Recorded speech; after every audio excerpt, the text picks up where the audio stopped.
It is one of the busiest and most complex airports on the planet. But last night, the highly choreographed ballet of New York's LaGuardia Airport descended into an absolute tragedy. At approximately 11:37 p.m. on Sunday, March 22nd, 2026, the unthinkable happened. An Air Canada Express passenger jet, carrying 72 passengers and 4 crew members, touched down on the runway. But they were not alone. Waiting in the darkness was a massive Port Authority fire truck. The resulting collision completely destroyed the nose of the aircraft, sending 41 people to local hospitals, and tragically claiming the lives of both the pilot and the co-pilot.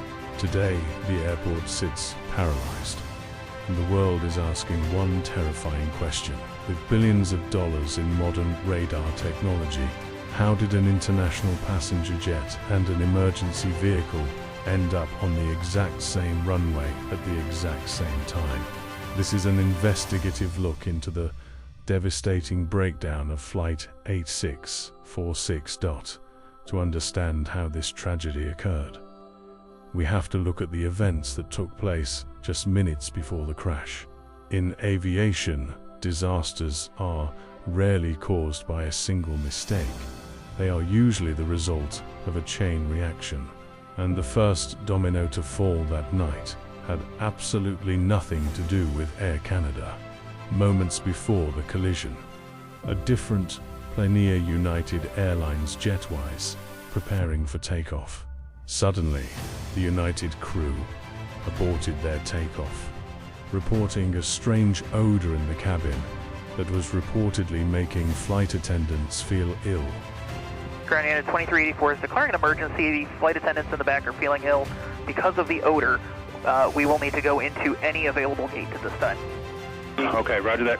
In the highly regulated world of aviation, an aborted takeoff with a strange smell triggers an immediate emergency response. LaGuardia air traffic controllers instantly mobilize the airport's emergency services. Aircraft rescue and firefighting vehicles, known as a RFF, were dispatched to the United plane to ensure the safety of everyone on board. The tarmac became a highly active, high-stress environment in the pitch black of night. Hey, this is Ed again. Do you guys have any gate for United? Because now they're declaring an emergency. They want to get out. While emergency crews were dealing with the United Airlines incident, another flight was on its final approach. Air Canada Flight 8646, operated by a regional carrier Jazz Aviation, had departed from Montreal earlier that evening. Inside the cockpit were 2 highly trained professionals who had dedicated their lives to the safety of their passengers' daughter as they descended toward runway 4. They were communicating with LaGuardia Air Traffic Control. In a normal situation, the runway must be completely sterile and clear of all vehicles before a plane is cleared to land. But the situation on the ground was anything but normal. Fire trucks were moving across the intersecting taxiways, responding to the aborted United flight. According to early reports and radio transmissions, a fatal miscommunication occurred in the tower. An air traffic controller allegedly gave clearance for a Port Authority fire truck to cross the tarmac, but almost immediately, the controller realized a catastrophic error had been made. The audio recordings from Live ATC paint a chilling picture of those final moments. Who's the vehicle needed to cross the runway? Emergency vehicles calling on ground, or are you calling on tower? Truck 1 and Company, LaGuardia Tower. Truck 1 and Company. Truck 1 and Company, LaGuardia Tower, requesting to cross 4 at Delta.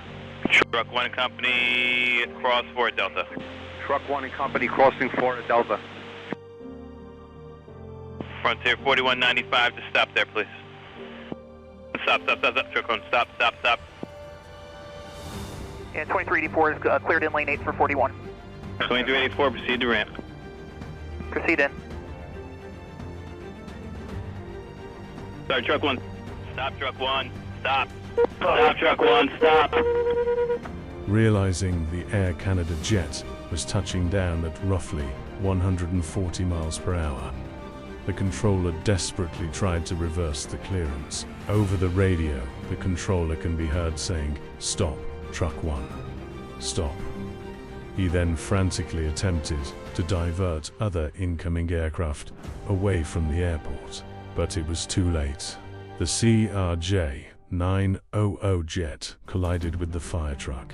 The impact crushed the front of the passenger plane, lifting its nose into the air and scattering debris across the tarmac, while tipping the heavy emergency vehicle onto its side.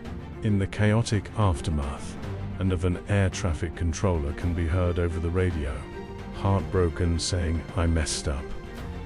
Another controller replied, "You did the best you could." And there was an accident at LaGuardia. I don't know what happened exactly, but they just lost 422, so everyone's going to be holding over Proud or vectors in the air with me. Tower. By Monday morning, all flights in and out of LaGuardia had been cancelled.